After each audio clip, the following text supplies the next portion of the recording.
Bom dia, povo de Deus, é isso aí, vamos estudar a lição da Escola Sabatina, parte de quinta-feira, vem falando na doença e na riqueza. Olha só que interessante, os eventos de Isaías, capítulo 38, 39 e 2 Reis, capítulo 20, aconteceram perto do momento em que Deus libertou Ezequias de Senaqueribe, mesmo que a libertação ainda não tivesse ocorrido. De fato, Isaías 38, versos 5 e 6 e 2 Reis, capítulo 20, verso 6, mostram que os judeus ainda enfrentavam a ameaça da Assíria. Satanás estava determinado a causar a morte de Ezequias e a queda de Jerusalém. Sem dúvida, ele pensava que se Ezequias estivesse fora do caminho, seus esforços para a reforma cessariam e a queda de Jerusalém poderia acontecer mais rapidamente. Olha só que interessante. Diante desse cenário, tem uma pergunta bem legal. O que essa citação revela sobre a importância de uma boa liderança para o povo de Deus? Qual a importância? A importância de nunca desanimar diante das provações. É isso que Deus pede para a gente.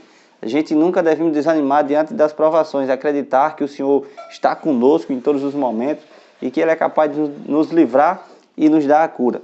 Que sinal o Senhor deu a Ezequias para confirmar sua fé? Esse é interessante demais.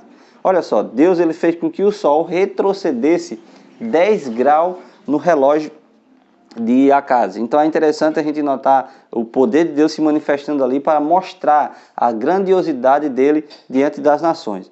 Fazer com que a sombra do relógio solar de Acaz retrocedesse só era possível por meio de um milagre. Os babilônios estudavam os movimentos dos corpos celestes e os registravam com precisão. Portanto, eles teriam notado o comportamento estranho do sol e se perguntando o que isso significava. Não foi por acaso que o rei Merodach-Baladã enviou mensageiros naquele tempo.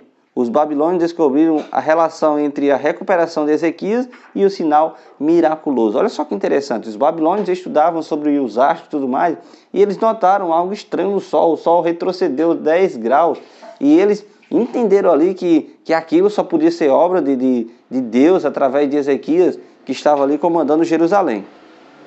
Olha só, Merodach-Baladã passou toda a sua carreira tentando conquistar a independência de Babilônia em relação à Síria. Ele precisava de aliados poderosos, o que explica sua motivação para entrar em contato com Ezequias. Se o próprio sol se moveu a pedido de Ezequias, o que ele poderia fazer com a Síria? Olha só que interessante. Merodach-Baladã, ele queria se desprender da Síria, porque até então a Síria tinha devastado ali Babilônia, tinha tomado também Babilônia.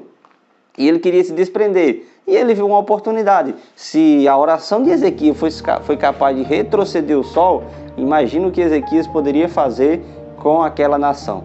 Diante desse cenário, ele envia mensageiros para Ezequias.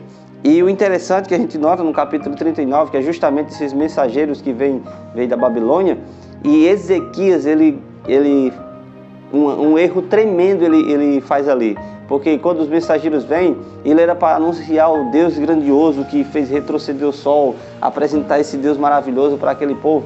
Ezequias, pelo contrário, mostra todas as riquezas do templo, mostra todas as grandiosidades ali, ouro e tudo mais, e esquece de apresentar o Senhor.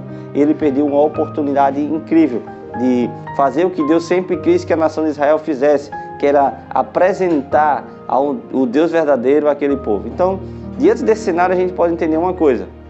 Deus ele está no controle de tudo, ele é capaz de parar o sol. Mas as obras de Deus têm que ser sempre para a honra e glória dele, e não para a nossa. Ezequias cometeu um erro tremendo.